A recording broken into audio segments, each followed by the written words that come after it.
সালমান শাহ কবরে মিলল অক্ষত মরদেহ, কাফনের কাপড়টুকুতেও লাগেনি সামান্য দাগ।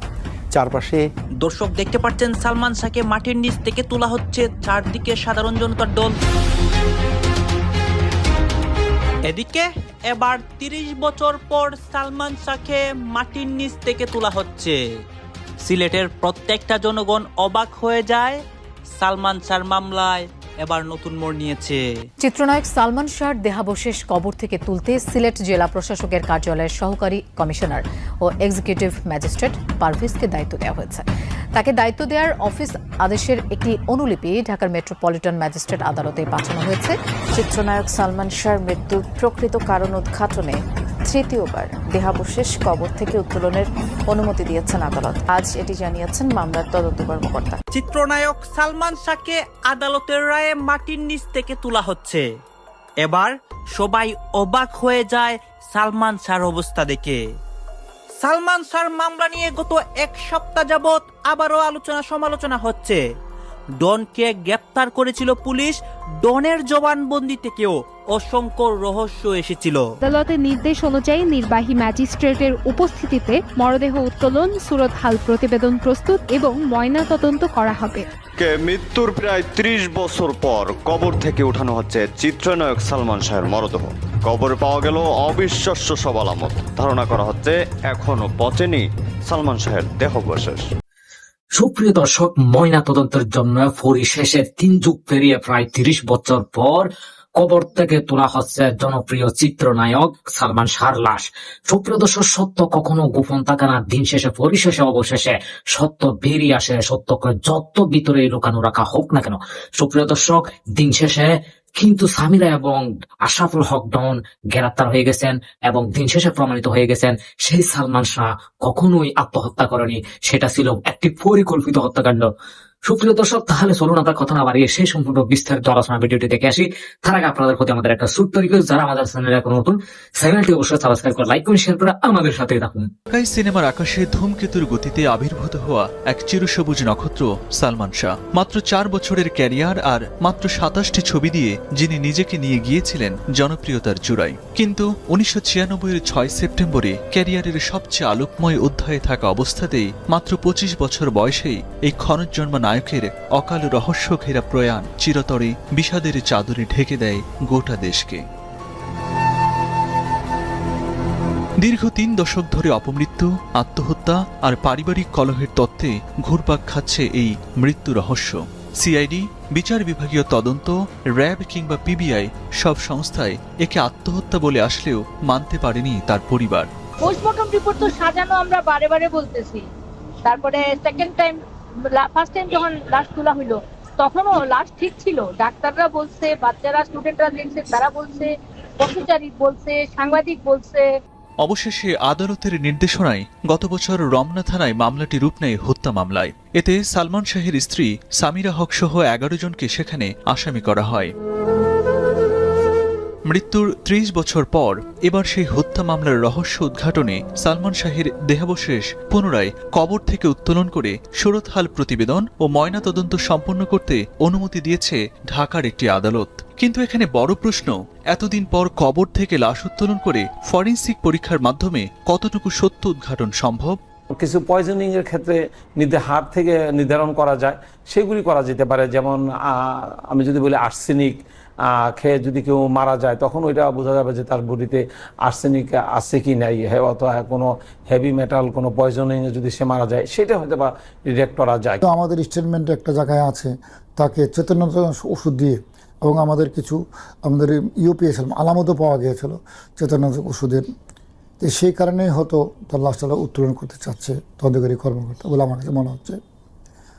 তবে যে মাত্রার ড্রাগ এখানে ছিল বা চেতনা ওষুধের যে মাত্রাটা ছিল, এতদিন পরে এটা পাওয়া যাবে কিনা এটা আদৌ বলা মুশকিল।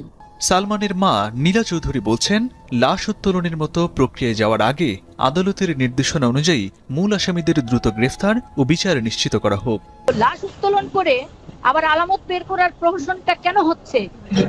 এটা না করে আসামি গ্রেফতার করে আসামির জবানবন্দি থেকে সামিরার বাবা, সামিরার মা, তার বউ যে ঘরে ছিল, যার স্বামী যে নিহত হইলো, তার স্ত্রী, তার কাছ থেকে জবানবন্দি নেওয়া খুব দরকারি। আইনজীবী ও ফরেনসিক বিশেষজ্ঞরাও বলছেন, শুধু ফরেনসিক রিপোর্টের উপর নির্ভর না করে সিআইডিকে জোর দিতে হবে পারিপার্শ্বিক সাক্ষ্য প্রমাণ এবং সে সময়ের ঘটনার সাক্ষ্য প্রমাণের উপর। বিদেশে এমন কোনো ল্যাব নাই যে পরীক্ষা করে বলা যাবে যে এটা একটা শ্বাসরোধ করে তাকে হত্যা করা হয়েছে, সেটা বলা খুব টাফ জিনিস। স্বামী স্ত্রী যদি একটা ঘরে থাকে, স্বামী মারা যায় বা স্ত্রী মারা যায়, তাহলে তাকেই দায়ী করতে বলতে হবে যে তার স্ত্রী কে মারা গেছে, তার স্বামী কে মারা গেছে। এই মামলা যারা আসামি আছে তাদেরকে গ্রেপ্তার করে জিজ্ঞাসাবাদ করা প্রয়োজন, নিবিড়ভাবে জিজ্ঞাসাবাদ করা প্রয়োজন, এবং সার্কামোরের যে এভিডেন্স আছে সেগুলো নিয়ে সেগুলো নিয়ে তদন্তে আগে যাওয়া উচিত। আগামী 23 জুন এই মামলার প্রতিবেদন জমার দিন ধার্য রয়েছে। 30 বছরের পুরনো ধুলোপড়া রহস্যের জট এবার আদৌ খুলবে, নাকি প্রিয় নায়কের মৃত্যু রহস্য চিরকালই মাটির নিচে অন্ধকারই থেকে যাবে, সেই উত্তরের অপেক্ষায় কোটি ভক্ত। সালমান শাহর সাথে কিন্তু আমার পরিচয় অনেক আগে। সে 92 সালে বিটিভিতে উনি পর্দার আড়ালে কাজ করতেন, আমরা একসাথে, এবং সে জানতো যে আমি ক্যাডার সার্ভিস কর্মকর্তা, এবং আমার সাথে তার খুব সুন্দর একটা সম্পর্ক ছিল। এবং সে বলতো, পিরজাদা ভাই, আপনার চেহারা তো নায়কের মতো, আপনি কেন এই সার্ভিসে আসলেন, আপনি কেন এই চলচ্চিত্রে আসলেন না?